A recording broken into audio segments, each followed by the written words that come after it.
El problema ¿sabe cuál es el problema con la iglesia? Que la gente que quieren ser salvos, pero no quieren ser santos. Escúcheme, quieren no ir al infierno, pero no quieren abandonar el pecado. Quieren un Jesús que los libre del infierno, pero no quieren un Jesús que los libre del pecado. ¿A qué me refiero con pecado? El pecado es un poder, es una fuerza que esclaviza al ser humano. Dios, al crucificar a Jesús en la cruz, mató 2 pájaros de una sola pedrada. Perdonen que lo diga de esa manera, para usar un refrán popular más bien. Cumplió con 2 objetivos al crucificar a Jesús en la cruz. Por un lado, Jesús fue los corderos que en Egipto se sacrificaron para perdonar los pecados. Por otro lado, Jesús fue el Moisés que fue a Egipto para sacarlos y liberarlos de la esclavitud. Pongan atención. Por un lado, Jesús murió para perdonar nuestros pecados, los que hemos cometido en ignorancia. Cristo murió y perdonó y borró nuestros pecados y nunca más se acordará de todos los pecados que cometimos en Egipto. Pero, escúchame, también murió para darte a ti por la gracia el poder para vivir una vida santa. Volvamos otra vez a Israel, porque aquello que fue ya es. No tenemos que inventarnos nada. En la Biblia ya está escrito cómo son las cosas. Dios liberó a Israel de Egipto, escúchame, lo liberó de la esclavitud, lo hizo libre del pecado, por así decirlo.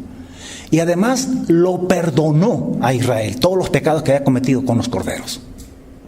Y lo sacó de Egipto al desierto. Una vez en el desierto les dijo: cholitos, hablemos claro, yo los he salvado por gracia, o sea, todo fue por gracia. Ustedes no me pagaron nada, ni yo les pedí que hagan ninguna otra cosa.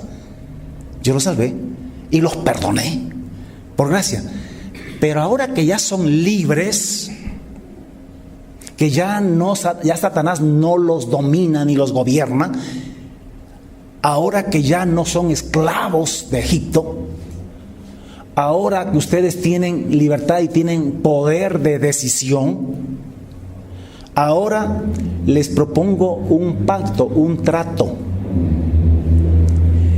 Yo seré su Dios, yo los introduciré en la tierra prometida, yo los libraré de sus enemigos, yo les proveeré todo lo que ustedes necesiten mientras estén en el desierto hasta que entren a la tierra prometida. Pero a cambio ustedes serán una nación de sacerdotes.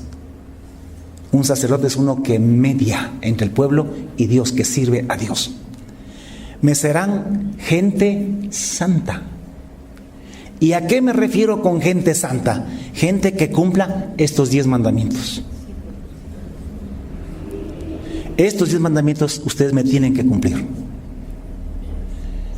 Eso significa ser santo. Yo le decía antes, ¿sabe cuál es el problema? Que tenemos una iglesia que quiere un Jesús que solamente le salve del infierno. No quiere un Jesús que le salve los pecados. Aman sus pecados.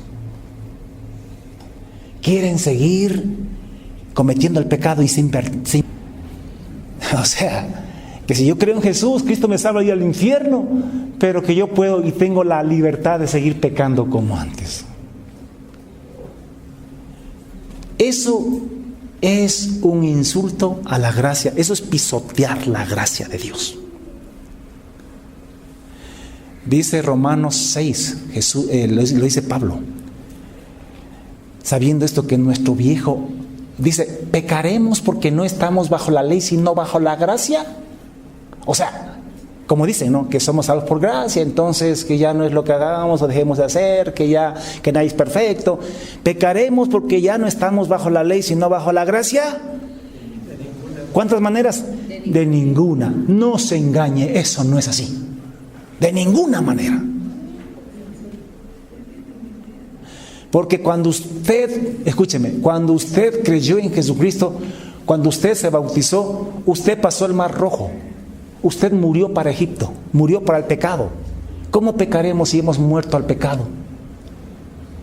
¿O no sabéis que los que hemos sido bautizados en Cristo Jesús, hemos sido bautizados en su muerte? Para que andemos ahora en vida nueva. Sabiendo esto, que nuestro viejo hombre, el hombre de pecado, fue crucificado. ¿Qué es ser crucificado? Ser muerto. Juntamente con Jesús, ¿en dónde? En la cruz. ¿Para qué? Para que no sirvamos más al pecado. La gracia es para no servir más al pecado. Porque estamos en gracia, no es que podemos pecar ahora con libertad, todo lo contrario, la gracia se nos dio para que podamos cumplir los mandamientos de Dios, para que no pequemos más. La gracia consiste en el poder que Cristo nos da, el poder que tenemos por la fe en Cristo Jesús, para no pecar. Hemos muerto al pecado y vivimos una vida nueva, de manera que así como antes nuestros miembros, nuestros cuerpos servían para el pecado, su boca servía para estar vacilando a las muchachas que no le corresponden. Su cuerpo servía para fornicar, para adulterar. Su lengua servía para chismear, para blasfemar, para calumniar. Pues ahora todo su cuerpo sirve para la gloria de Dios, para honrar a Dios. En ninguna manera creamos que la gracia nos permite pecar. Y pecar.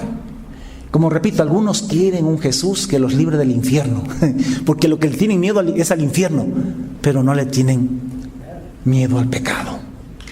Y Cristo no vino para librarte del infierno, Cristo vino para salvarte del pecado, porque la paga del pecado es el infierno.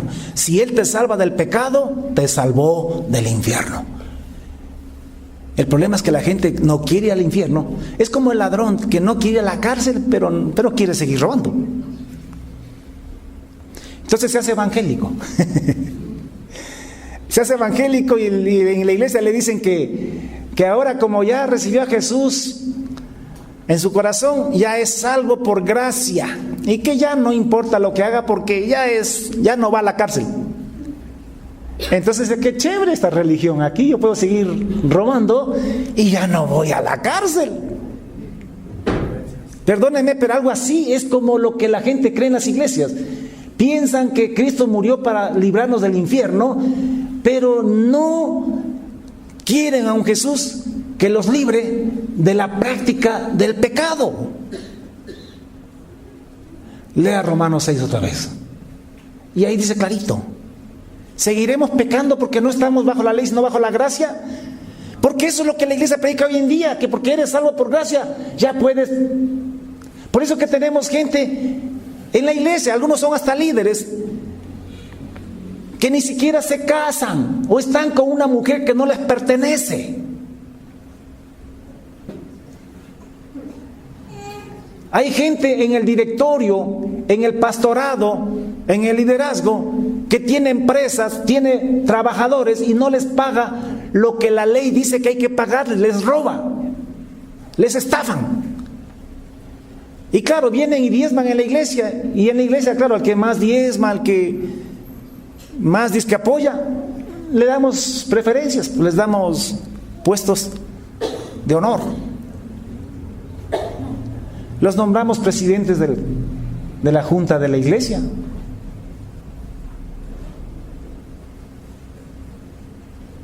Hay pastores que se acuestan con una hermana en la iglesia y luego dice: bueno, es por gracia, el que esté sin pecado, que tira la primera piedra. Sinvergüenzas. A pretexto de la gracia. Eso es pisotear la gracia, pisotear la sangre de Jesús, en la cual pactamos. El pacto de gracia, escúchame, la gracia es para recibir gratis la fuerza y el poder en Cristo Jesús para obedecer a Dios, porque sin santidad nadie verá al Señor. Entendamos bien eso. Y prediquemos bien la cosa.